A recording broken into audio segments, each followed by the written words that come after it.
Oui, bonjour, ou plutôt bonjour. Je m'appelle Ekanga. On m'a présenté très souvent comme Claude Wilfried. Donc j'ai fait la présentation, je l'ai élaborée en allemand, mais je vais la faire en français parce que dans le contexte africain, le concept d'égalité est né chez nous. Le concept d'équilibre et de vivre ensemble entre les humains, il vient d'Afrique. C'est le berceau de la civilisation et elle a intégré ces principes-là dès l'origine de son histoire moderne. Et donc voilà. C'est justement le contraste avec ce dont nous allons parler aujourd'hui, le déséquilibre dans les relations internationales. Donc comme je le disais, mon nom est Ekanga Claude Wilfried. Claude Wilfried, en fait, mon nom incarne à lui tout seul le résultat de la colonisation dont nous avons été victimes. Claude, c'est français, Wilfried, c'est allemand, parce que nous avons été successivement des colonies allemandes et françaises. Bon, on a joué sur les mots, on a parlé de protectorat, mais quand on fait ce à quoi je m'intéresse, on se rend compte que la réalité, c'est du pareil au même. Donc j'étudie les sciences politiques à l'université, à la Goethe-Université de Francfort am Main. Mais à côté de ça, je me suis intéressé à ce que j'appelle la réelle politique. Parce que j'ai remarqué une très grande différence entre ce qu'on enseigne à l'école et ce que la réalité dit.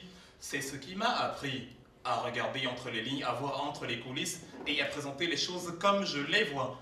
Voilà la raison pour laquelle, au lieu de parler de libre-échange des relations Nord-Sud, j'ai préféré parler d'entrée de jeu, de semblant de fausse démocratie dans les relations Nord-Sud. Voilà, parce que déjà, dans le concept, s'il faut déjà expliquer le concept du Nord et du Sud, on peut demander bêtement où est le Nord, où est le Sud. Ceux qui ont considéré qu'ils sont le centre du monde ont décrété que là où ils vivaient, c'était le Nord, et d'autres pays, même s'ils sont dans l'hémisphère Nord, et même si géographiquement, la Terre n'a ni nord, ni sud, ni est, ni ouest. Nos amis australiens n'ont pas l'impression d'avoir la tête en bas et tout. Mais voilà, la représentation a été faite parce que certains ont une vision du monde où ils en sont le centre. Et c'est ce qui nous amène à la question d'aujourd'hui. Donc, on nous a parlé de village planétaire, que le monde est un village planétaire où tout va bien dans le meilleur des mondes.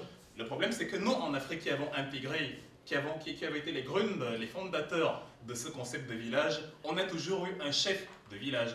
Et donc, dans le contexte de village planétaire, il convient de poser la question, c'est qui le chef? Qui est le chef de ce village planétaire? Et est-ce que parce que le chef, le devoir du chef, c'est d'établir un cadre où les citoyens vivent dans la paix et l'harmonie et ont un cadre nécessaire à leur épanouissement. Mais c'est qui le chef du village dans ce global, dans ce village planétaire? Et est-ce que les règles du jeu sont égales pour tout le monde? On va peut-être prendre l'exemple de moi, je viens du Cameroun. J'ai un passeport vert qu'on a surnommé finalement le Mamba vert. Pour quelle raison? Parce que le passeport allemand permet à l'allemand de se mouvoir partout dans le monde où il veut. Mon passeport camerounais ne me le permet pas, les conditions de visa sont compliquées. Pour quelle raison? Dans un système qui prône l'égalité, l'équilibre, dans un système qui parle de village planétaire. Voilà la distinction que je fais entre la réelle politique et la politique des livres, celle qui est dans nos cahiers et qu'on nous enseigne à l'université. Ça, c'est le premier concept et c'est lui qui nous amène au thème d'aujourd'hui, le libre-échange. Donc voilà, le libre-échange, on va déconstruire, on va définir les deux thèmes qui sont apparus dans le titre, c'est-à-dire la démocratie et le libre-échange. On va d'abord commencer par le moins compliqué. Qu'est-ce que le libre-échange? La définition que je viens de donner tout à l'heure est un des premiers éléments du libre-échange, puisqu'elle inclut, selon ma conception, le libre-échange inclut la libre circulation des individus. Dans le contexte que je viens de présenter, elle n'est pas forcément donnée, mais on y reviendra plus tard. Le libre-échange dans le domaine économique veut dire, de manière brute formulée comme ça, veut dire la suppression, l'abolissement des taxes douanières, c'est-à-dire des marchandises qui viennent d'autres pays peuvent entrer dans nos pays sans payer la douane. Et accessoirement, parallèlement, nous avons les mêmes, entre guillemets, avantages quand il s'agit d'écouler nos produits dans ces pays-là. Donc voilà, c'est le premier principe. C'est l'un des principes, il n'y a pas vraiment de hiérarchie, c'est l'un des principes du libre-échange. Et entre autres, il y a, quand on n'a pas aboli le système douanier dans l'absolu, il y a des préférences sur certains produits. Un pays peut par exemple dire, voilà, les produits à base de matières animales ont des tarifs plus bas que d'autres produits industriels, comme des machines ou ce genre de choses. Donc voilà, c'est parmi les principes. Voilà, il y a par exemple, c'est ce que je viens de présenter là tout à l'heure, ce que j'ai écrit en allemand, il y a un cadre spécifique sur certains produits. On va par exemple le voir avec le Cameroun, qui depuis le 4 août est dans le libre-échange avec l'Union européenne et qui a établi ce qu'ils ont appelé les clauses, les groupes du premier, deuxième, et les produits du premier, deuxième, troisième groupe en fonction de la nature de ces produits. Voilà donc de manière brute les différents principes, les différentes clauses de ce qu'on appelle le libre-échange dans le domaine de la politique académique. Le cadre dans lequel on expose aujourd'hui va nous permettre de découvrir, de voir si ce cadre académique-là épouse le cadre réel. Et donc, on va au deuxième thème, c'est quoi? La démocratie. Donc, la démocratie, c'est le fait de, le Mitbestimmung, ça veut dire le fait de participer aussi, le fait d'avoir son mot à dire dans des discussions qui nous concernent. Si nos dirigeants ont un projet à mettre sur pied, nous, en tant que la population, on est consulté, notre avis est pris en compte et les décisions sont prises en fonction de la réponse que nous avons donnée. Et voilà, donc, Einverständnis, ça veut dire l'accord de la population, c'est-à-dire la population, justement, après que la question lui ait été soumise, peut maintenant dire oui, j'approuve ou je n'approuve pas. Donc, et elle implique justement qu'il y ait, voilà, que tout soit, que ce ne soit pas opaque, c'est-à-dire ça doit être transparent, ça doit être ouvert, ça doit être au vu et au su de tout le monde. On doit savoir si le nombre de voix, par exemple, a été respecté, si les dirigeants ont respecté la décision et ont pris, s'ils sont capables de nous montrer toutes les fiches et de dire, voilà, nous avons respecté à la lettre la volonté populaire. Voilà les principes de la démocratie. Mais maintenant, dans la réalité, et c'est là où je vais donner mon opinion personnelle, autant le dire tout de suite, je ne crois pas en la démocratie. Pour moi, la démocratie n'existe pas dans le système actuel et n'a même jamais existé. Même pas en Suisse, où on a l'impression qu'il y a un système de canton et tout. D'ailleurs, c'est un Suisse qui le dit. Jean-Jacques Rousseau, il a écrit un livre en 1762, du contrat social. Et dans le livre 3 du chapitre 4 de ce livre, il dit « S'il existait un peuple de Dieu, il serait gouverné démocratiquement. Un tel gouvernement ne convient pas aux hommes. » Donc voilà. Dans le système international, comme la présentation qui a été faite tout à l'heure dans la vidéo que nous avons regardée, on a justement l'impression que la démocratie en Europe n'obéit pas, en fait, épouse les systèmes a priori non démocratiques dans l'échange international. On a vu en Allemagne, par exemple, que voilà, la démocratie n'est pas si évidente que ça dans la problématique du TTIP, l'accord transatlantique avec les Américains, Transatlantic and Trade Investment Partnership, et CETA, le Comprehensive Entrepreneurship and Trade Agreement avec le Canada. On a vu que les négociations se passaient, comme les Allemands disent, unter Verschluss, derrière les rideaux. La population n'est pas informée, on ne sait pas ce qui se passe, on ne sait pas, et après on pose un résultat, on dit voilà. Et donc il y a même eu une organisation des consommateurs conduite par une femme, Lena Blanken, qui a justement dit montrez-nous les principes, montrez-nous le document sur lequel vous avez travaillé. On lui a fourni un document de 1598 pages, compliqué à lire, et il y avait des pages toutes en noir. Et elle a même répondu ironiquement, pourquoi n'avez-vous pas pris tout le document et pourquoi ne l'avez-vous pas trempé entièrement dans de l'encre noire, puisque de toute façon vous avez caché les passages essentiels. Et donc voilà, la manifestation qu'il y a eu à Berlin, on voit là une image, c'est devant la rampe, c'est devant la gare centrale. Les Allemands qui étaient justement sceptiques, parce qu'on est en Allemagne, c'est pour ça que je me réfère à ce pays, les Allemands qui étaient sceptiques par rapport à ce contrat, justement, sont allés dans la rue et dire il y a quelque chose qui cloche, vous décidez là-bas, im Rahmen der EU, dans le cadre de l'Union européenne, vous ne nous informez pas, on ne sait pas trop, donc nous préférons dire non. Et il y a un bon jeu de mots sur certains tracts. On disait Freiheit statt TTIP, c'est-à-dire la liberté au lieu de l'accord de libre-échange, parce que pour eux, déjà, l'accord en lui-même est une contradiction avec la liberté, avec la démocratie telle qu'on nous la présente, puisqu'il se passe de manière non démocratique. Bon, c'est la photo que j'ai prise pour illustrer ça. Et là, on entre dans le cadre spécifique, les accords de libre-échange entre l'Europe et l'Afrique, puisque c'est le thème auquel on a affaire aujourd'hui. Donc, les avantages, en fait, c'est des négociations qui ont lieu depuis très longtemps. On va retourner dans l'histoire et voir qu'il y a quelque chose de bizarre, entre guillemets, entre des pays qui ont acquis leur indépendance et d'autres pays qui auraient dû la leur donner. On est en 1960 quand la plupart des pays, c'est-à-dire le Cameroun, la Côte d'Ivoire, le Gabon, accèdent à l'indépendance. Quand la Côte d'Ivoire, le Gabon accèdent à l'indépendance et ist es in Ordnung?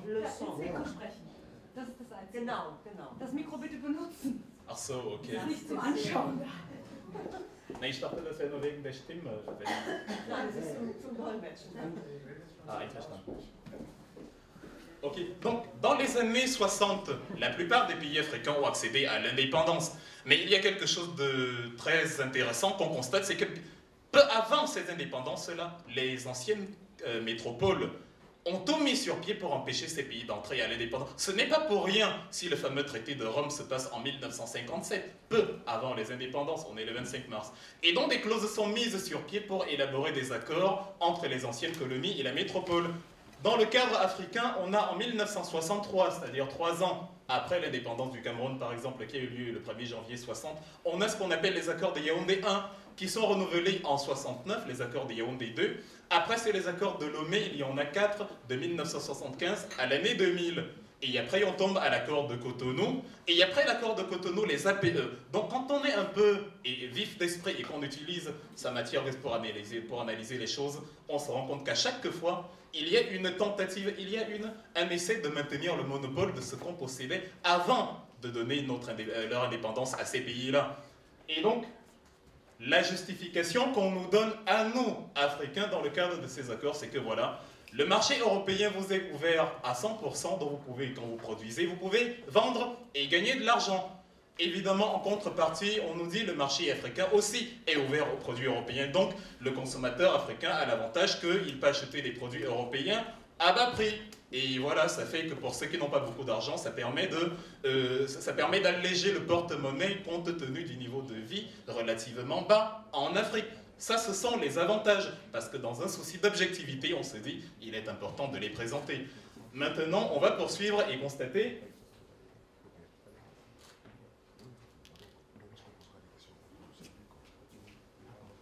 Voilà, on va poursuivre et constater que dans les faits, le problème n'est pas analysé en profondeur. On ne peut pas vouloir que l'Afrique s'émancipe, que l'Afrique s'industrialise en élaborant quelque chose comme ça. Parce que la production européenne qui est industrielle, qui est massive, peut se permettre, en plus avec cette libéralisation, c'est-à-dire les États ne payent plus la douane, donc ils peuvent se permettre de baisser le prix de leurs produits qu'ils vendent là-bas.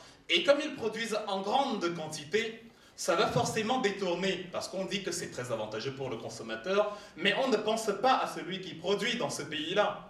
Donc s'il se retrouve submergé avec le même produit mais fabriqué par l'Occident en quantité industrielle et qui est moins cher, les clients vont se détourner de lui.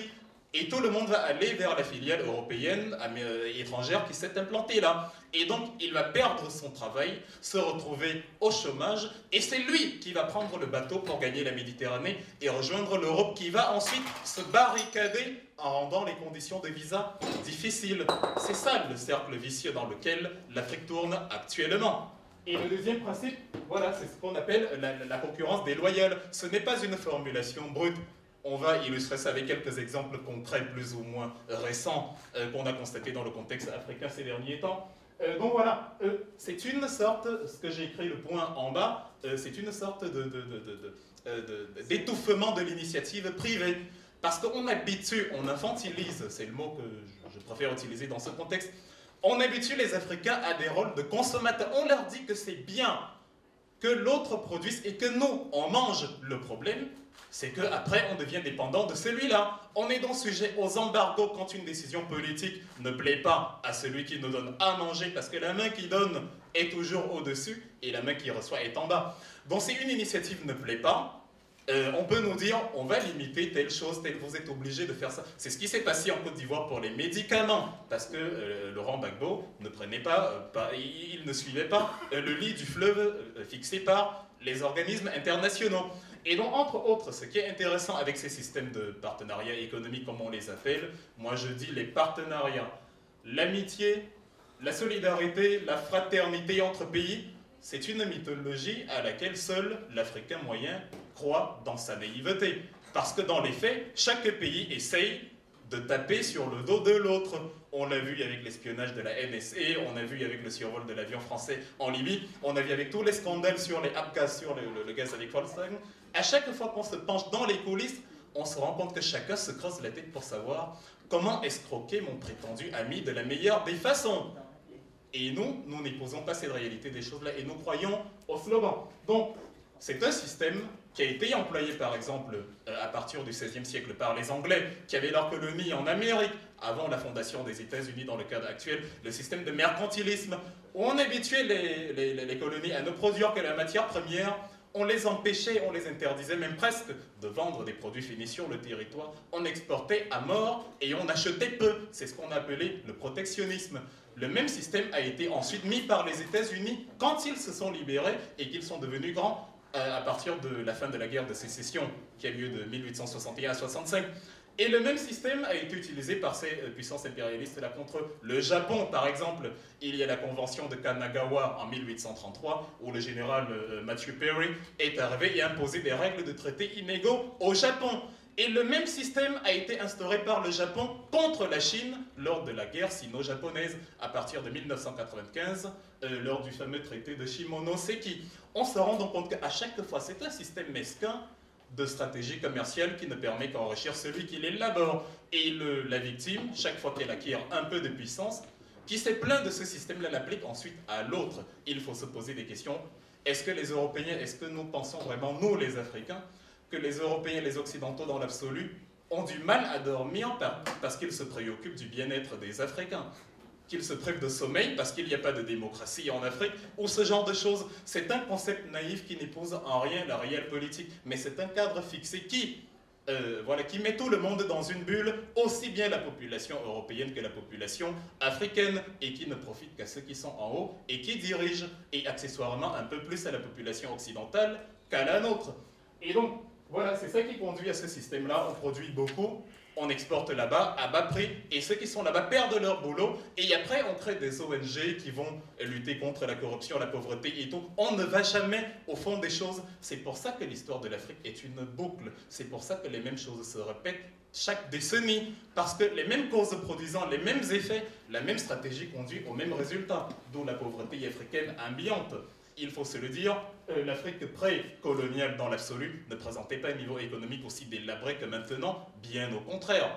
L'Afrique avait une certaine prospérité quand en Occident on mourait de la peste, de la grippe espagnole, de pauvreté. C'est justement la pauvreté qui pousse les peuples à quitter ce qu'ils appellent le vieux continent et aller chercher des débouchés ailleurs. Quand on a tout chez soi, on ne ressent pas la nécessité de se déplacer. Cela va de soi, c'est une évidence historique. Bon. C'est le dernier point que j'ai mis en bas, Teufelskreis, cercle vicieux, c'est-à-dire on tourne en rond, on détruit, on va reconstruire, mais on détruit encore parce que l'économie doit tourner. Et c'est là qu'on va aller dans les exemples concrets. Le premier exemple nous vient justement de la Suisse, puisque les Suisses se vantent d'avoir un système démocratique. Mais le politologue qui a fait la présentation tout à l'heure en allemand, il l'a dit, dans les relations internationales, on a l'impression que la démocratie européenne marche très bien avec la non-démocratie des autres pays en Afrique. Il y a un producteur de lait au Cameroun, il s'appelait Pius Bissek. Dans les années 90-95, il produisait un type de lait qu'on appelait Super Milk, production locale pour le consommateur local camerounais. Voici que vient la grande entreprise Nestlé, c'est le premier agroalimentaire au monde.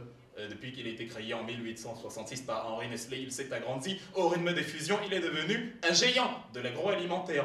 Et on a la matérialisation de cet exemple parce que déjà dès la dévaluation du franc CFA en 1994, qui a rendu la monnaie africaine contrôlée par la France, qui a rendu les produits plus chers qu'ils ne l'étaient au départ selon la valeur de l'euro, on a ensuite Nestlé qui vient et qui baisse le prix de son produit par rapport au lait local, le lait, le Super Milk. Nestlé avait fabriqué un pendant qu'il appelait le lait Gloria, qui coûtait donc moins cher. Et peu à peu, tous les consommateurs se sont tournés vers Nestlé. Et M. Pius Bissek a perdu les 200 employés qu'il avait. Il a dû les licencier. Il a dû, c'est ce qu'on appelle ici en Allemagne, Stellenabbau, suppression d'emplois. Il a dû les licencier. Il a dû, parce qu'il n'y avait plus de clients, il n'y avait plus de quoi payer les salariés. Et ainsi de suite. Il est tombé en faillite. C'est ce genre de personnes qui après vont prendre la barque parce qu'ils ont tout perdu et qui seront outrés de voir qu'en retour, les Européens disent que wir sind nicht das Sozialamt der Welt. On ne peut pas accueillir toute la misère du monde, alors que l'Afrique est ce continent-là qui a accueilli la misère européenne pour enrichir des groupes qui n'ont que l'Afrique pour faire leur chiffre d'affaires. La plupart des groupes internationaux font plus de 80% de leur chiffre d'affaires en Afrique. Il faut donc se demander, c'est qui accueille dans les faits la misère du monde? Et pour continuer sur le fameux exemple qu'on a pris, Voilà, la production de lait, ça ne s'arrête pas là, parce que Nestlé a dit qu'il a fabriqué son lait à partir de graisse animale. On voit bien une vache là sur la boîte. Or, dans les recherches en laboratoire, on s'est rendu compte que c'était de la poudre de soja, de la matière grasse végétale qu'il utilisait. Parce que les clauses, avant les accords de libre-échange actuels, les clauses stipulaient qu'au Cameroun, les matières animales ont des facilités douanières par rapport aux matières végétales. C'est ce qui lui a fait économiser sur cette période, selon les économistes camerounais, 1,7 milliard. Énormément d'argent. Et lorsque Pius Bissek, à la fin, s'est plaint, a gagné son procès, il a demandé une indemnité parce que la création de toute son entreprise depuis les origines, les dédommagements s'élevaient à près de 5 milliards de francs CFA, mais Nestlé n'était disposé à payer qu'à peu près 500 millions. Et puisqu'il a fait appel, puisqu'il a refusé parce que c'était illégal, on a assisté à un système très intéressant, et c'est un moyen de là. Et c'est un moyen de... Pardon, je vais... voilà. Et c'est un moyen très efficace de la politique internationale. Quelque temps plus tard, l'ambassadeur précédent de la Suisse au Cameroun est allé voir Paul Biya dans son palais, ils ont discuté et tout. Le PDG de Suisse Cameroun aussi était là. Et quelque temps après, il a perdu son procès. Pius Bissek, c'est-à-dire, il n'a rien eu jusqu'à présent. Ça, c'était pour le premier exemple dans la fameuse logique de la démocratie. En fait, il faut se rappeler qu'ici, on analyse la démocratie sous le prisme des accords de libre-échange et même pas dans l'absolu. Donc voilà, on fait un petit retour en arrière. On a ce même problème, par exemple, avec l'entreprise PHP qui produit les bananes au Cameroun. Le Cameroun est le premier producteur africain de bananes, mais le problème, c'est que les pôles de production de la banane ne sont même pas entre les mains des Camerounais. C'est une compagnie française, la compagnie fruitière de Marseille, qui travaille avec les Américains, compagnie franco-américaine qui en détient les droits. La banane étant le fruit le plus consommé au monde, ils ont su la part qu'ils en retireraient. Ils ont su la part qu'ils en retireraient. Donc, voilà, ici on montre une image où les Africains sont très heureux, on crée des emplois et tout. Mais voilà, il a été aussi découvert que cette entreprise n'a pas payé ses impôts pendant 30 ans. Ce sont les mêmes qui nous demandent de respecter leurs lois quand nous sommes sur leur terrain, qui ne le font pas quand ils sont ailleurs. On est dans le système de 2 poids, 2 mesures. Bon, malheureusement, on ne va pas développer plus longtemps parce que pour des raisons de temps, c'est un thème malheureusement bien plus complexe qu'un résumé de 20 minutes. Le résumé à lui seul déjà est assez long. Et c'est ce que j'ai mis ici en titre, Druckmittel, c'est-à-dire les moyens de pression. Et cet homme qui avait dénoncé le manque de transparence de l'entreprise bananière PHP Paul et Eric Kingé, il a été accusé du jour au lendemain de troubles à l'ordre public, d'avoir financé les émeutes qu'il y a eu en février, et on l'a mis en prison pendant 8 ans, parce que quand il avait regardé dans les caisses de la mairie, lui qui a pris la ville après, il s'est rendu compte que depuis 30 ans, cette entreprise ne respecte pas ses impôts. Si maintenant, elle n'a même plus, elle a toutes ces facilités économiques qui sont élaborées par le système, c'est qu'elle va faire de plus gros avantages au désavantage de la population locale. Donc voilà, ça c'est une photo de lui lors de son arrestation. Bon, on va passer ici, c'est le même moyen de pression sur la gestion du port de Douala, ou du port de Kribi. Voilà, Kribi c'est une ville, là je l'ai mis sur la carte dans le littoral camerounais, où Vincent Bolloré est allé rendre visite où François Hollande est venu rendre visite au président Biya. Et 3 mois plus tard, Bolloré, qui ne figurait même pas dans le contrat qui avait été disqualifié, a gagné une part de marché de l'exploitation du port. Donc, quand ça n'arrange pas leurs affaires, la démocratie devient obsolète. Jean-Jacques Rousseau avec plus que raison. Et encore, on est en 1700. Aujourd'hui, on est en 2016, plusieurs siècles plus tard. La réalité, elle est toujours la même. Et donc voilà, c'est la visite de François Hollande. Bon, le dernier. Est-ce que vous pouvez prendre le micro à la main quand vous parlez en bas? Parce qu'on ne vous entend pas. C'est toujours un tiers de ce que vous dites. C'est tombe à l'eau. D'accord, c'est qu'en même temps, je dois utiliser le... Donc, sur le Kenya, un dernier principe des APE qui montre le caractère non démocratique, je le dis noir et blanc, c'est que le Kenya, qui depuis une dizaine d'années avait refusé de signer, s'est vu menacé par l'Union européenne. Et ce n'est pas moi qui le dis, la plus grande chaîne de télévision allemande, die ARD, a fait une publication, c'était le 4 novembre 2014, pour constater que le Kenya a été obligé de signer les APE par l'Union européenne. Parce que le Kenya, qui commercialise ses fleurs, son café et ses produits agricoles, a vu ses prix augmenter sur le marché international, les taxes à payer quand il entre par exemple en Hollande dans le marché européen.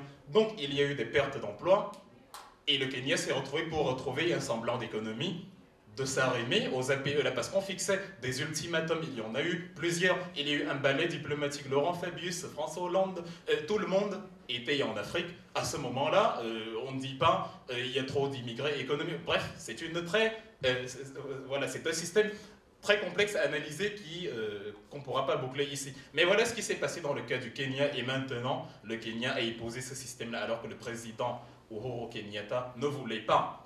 Donc voilà, c'est un des principes où on peut se demander, mais pourquoi nous parler de démocratie encore dans ce contexte-là, si on ne respecte pas la volonté d'un peuple souverain, ce qui relativise aussi le concept de dictateur. Parce qu'un dictateur, pour moi, un individu qui va imposer à un autre peuple ses décisions à l'avantage de son peuple à lui, est pire qu'un dictateur local qui ne s'occupe que de son peuple à lui, sans en opprimer les autres. C'est encore un jeu de mots, comme sur le village planétaire, qui va en contradiction avec le concept de la réelle politique qui est le mien. Et c'est la conclusion que nous allons tirer pour terminer. Voilà. Le premier élément que j'ai dit, c'est que voilà, dans le principe de libre-échange, des accords de libre-échange, dans la réalité, on voit qu'on essaie de couvrir des réalités désagréables qu'on ne peut pas dire officiellement, on essaie de les couvrir. Le discours européen occidental en général a l'habitude de dire aux Africains « il vous faut des présidents démocratiques ». Pour que certaines lois, il faut des présidents qui respectent le peuple, qui élaborent des lois pour leur peuple. Et on critique beaucoup les dictateurs, ceux qui font 20 ans au pouvoir et tout. Mais de la même manière qu'au Chili, en 1973, le président Salvador Allende a été assassiné par Augusto Pinochet et ses troupes sous l'égide des États-Unis parce qu'il avait nationalisé, entre autres, les mines de cuivre. De la même manière, au Togo, par exemple, Sylvanus Olympio, qui voulait recréer la monnaie africaine, la monnaie togolaise, sortir du franc CFA, élaborer une colonie, un commerce, une politique monétaire indépendante, il a été assassiné dans la semaine même de la réalisation de ses idées. La même chose avec Thomas Sankara, Patrice Lumumba, Sékou Touré qui était saboté à partir de 1958 par le général de Gaulle, où l'économie guinéenne était mise à terre. On s'est rendu compte qu'à chaque fois que les Africains ont eu des dirigeants à l'image de ce que les Occidentaux veulent que nous ayons, ils ont été les premiers à les mettre hors d'état de nuire. C'est pour ça que c'est un argument qui ne marche pas. De Gaulle l'a dit lui-même, dans les relations internationales, il n'y a pas d'amis, il n'y a que des intérêts, et c'est à nous, les Africains, de le comprendre. Et la première étape vers la compréhension de ces choses, c'est de sortir des sentiers battus de la politique écrite pour faire la réelle politique. Elle est régie par le calcul, par la méchanceté, par la mesquinerie, par les coups bas et même par les meurtres. C'est ce que nous enseigne l'histoire. C'est-à-dire, voilà, et comme on dit, le fait est têtu en histoire. Il faut rester sur les faits, et c'est ce que j'essaie de faire. Donc voilà, le but sur le deuxième élément, c'est de maintenir le statu quo, c'est-à-dire cette fameuse boucle-là. Donc voilà, Areva, la France est premier producteur d'uranium mondial. Il n'y a pas d'uranium en France pourtant. Le Niger, la Namibie, les principaux pays qui produisent l'uranium, quand la France parle d'autonomie énergétique alors qu'elle dépend à 100% de l'uranium guinéen, les pays pauvres ne sont pas ce qu'on croit. Et donc par exemple pour l'année 2012, Areva a récolté près de 3,5 milliards d'euros d'exploitation d'uranium. Elle en a donné 450 millions à l'État guinéen, dont il en a gardé la quasi-totalité pour lui. Outre le fait qu'ils ont dévasté les régions, bientôt ils ont découvert par exemple le site de Imouraren en 2009, qui est certainement le plus grand gisement d'uranium au monde, qu'ils vont exploiter, comme ils le font toujours, et après ils vont délaisser la région, et les mêmes iront plus tard avec l'ONG, avec des ONG pour construire des puits, et ainsi de suite. C'est une boucle, et c'est fait à dessein. C'est une histoire qui se répète, c'est juste que nous ne l'avons pas compris. Et celui qui ne se souvient pas de l'histoire de ce qui s'est passé, va le revivre à nouveau. Les Allemands même le disent. Et comme nous n'apprenons pas des leçons du passé, nous revivons la même boucle, comme Fatma le présentait brillamment tout à l'heure sur la boucle politique, par exemple, ces simulacres d'élections, une histoire qu'on a tellement vue qu'à la fin, ça devient lassant. Bon, et voilà, c'est ce que je résume après que les démocraties et libertés, ce sont des concepts apparents. On revient sur la problématique du passeport. J'ai toujours cherché depuis 6 ans que je suis dans ce pays, un Allemand qui me donne une raison valable pourquoi lui, avec son passeport, peut parcourir le monde et moi non. On est dans le principe d'égalité pourtant. Entre les hommes, c'est l'inégalité à ciel ouvert la plus évidente qui soit, l'une. Et Donc, et on se rend compte après que ces fameux violeurs de la démocratie, en fonction de leur puissance financière aux militaires, jouissent d'une certaine immunité, puisqu'ils ne sont jamais punis. On a créé la Cour internationale de justice pour punir des pays qui commettent des sévices contre les droits de l'homme dans d'autres pays, mais Areva, Shell et toutes ces entreprises anglaises, françaises, allemandes qui exploitent par exemple les matières premières au Congo, malgré le contexte de guerre, n'ont jamais été traduites devant la Cour internationale de justice. C'est une justice à deux vitesses, c'est un concept à deux vitesses, c'est une liberté à deux vitesses, c'est un concept, un commerce à deux vitesses. Et à la fin, ma conception, parce qu'elle se base sur les faits observés, c'est que non seulement les pays pauvres ne sont pas ce qu'on croit, et du point de vue de la ressource, l'Allemagne est un pays pauvre. L'Allemagne n'a quasiment rien.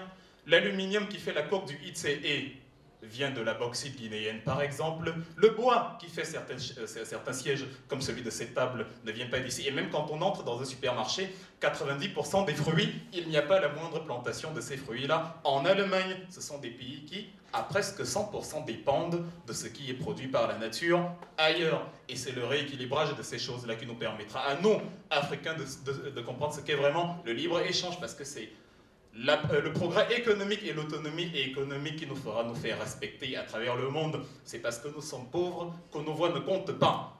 Donc voilà, je ne vais pas m'attarder, je vais m'arrêter là pour la présentation. Je vous remercie de votre aimable attention. Dankeschön.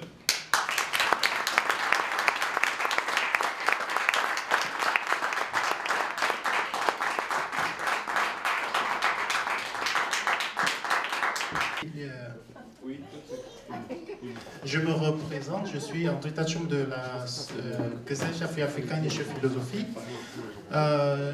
Je suis d'accord à un grand pourcentage avec l'orateur. Je pense qu'il a dit de façon très éloquente ce que moi j'aurais pu dire. La question que j'aimerais lui poser, c'est maintenant qu'il a fait le diagnostic, s'il y a des gens pour s'opposer à ce diagnostic, je serais curieux de les rencontrer. Régulièrement, il est posé la question de savoir, ben, si tu ne crois pas en la démocratie, donne-moi une alternative. Bon, moi, je réponds souvent que, d'un, je ne suis pas obligé, pour arrêter une voiture qui fonce dans l'eau, de proposer d'abord une alternative. De deux, ce n'est pas mon métier, je ne suis pas politicien. Donc c'est pour ça que je lui pose la question de savoir, est-ce qu'il a travaillé déjà sur les systèmes alternatifs de gouvernement, auquel cas j'aimerais avoir quelques notions là-dessus. Je voulais juste dire que les questions vont être traitées un peu plus tard, parce que si nous commençons maintenant ce débat, c'était tout simplement pour des clarifications. Vraiment. Bon, en fait, quand on parle de démocratie, déjà c'est un concept très vaste. On veut dire la démocratie d'où? Vous regardez l'Europe, aucun pays en Europe n'a le même système que son voisin. En Allemagne, il y a une chancelière. En France, c'est un régime semi-présidentiel. En Suisse, ce sont les cantons. En Angleterre, c'est la reine, le Premier ministre. De quelle démocratie on parle pour l'Afrique?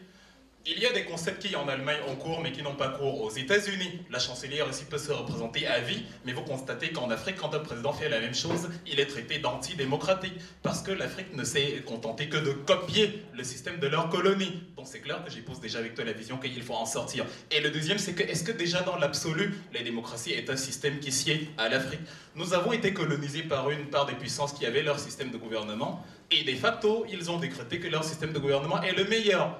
Quand on considère l'Afrique avant la colonisation, peut-être qu'il nous faut retourner dans l'histoire, réenseigner ce qu'était l'Afrique avant, voir si ça marchait mieux, ou alors prendre les clauses qui, à l'époque, marchaient mieux, et les arrimer dans le cas du possible avec les systèmes aujourd'hui, avec les clauses de la démocratie aujourd'hui, ou des systèmes de gouvernement aujourd'hui qui fonctionnent. Mais la démocratie telle qu'elle nous l'est présentée, par exemple pour le Cameroun, ce n'est que la démocratie française. Si déjà l'Allemagne, qui est voisine de la France, n'a pas le même système démocratique que la France, je trouve absurde que nous, qui sommes à 6000 km de la France, on nous demande d'utiliser le même système. Donc c'est un retour aux sources, pour dire de manière résumée. J'aurais développé, mais le temps.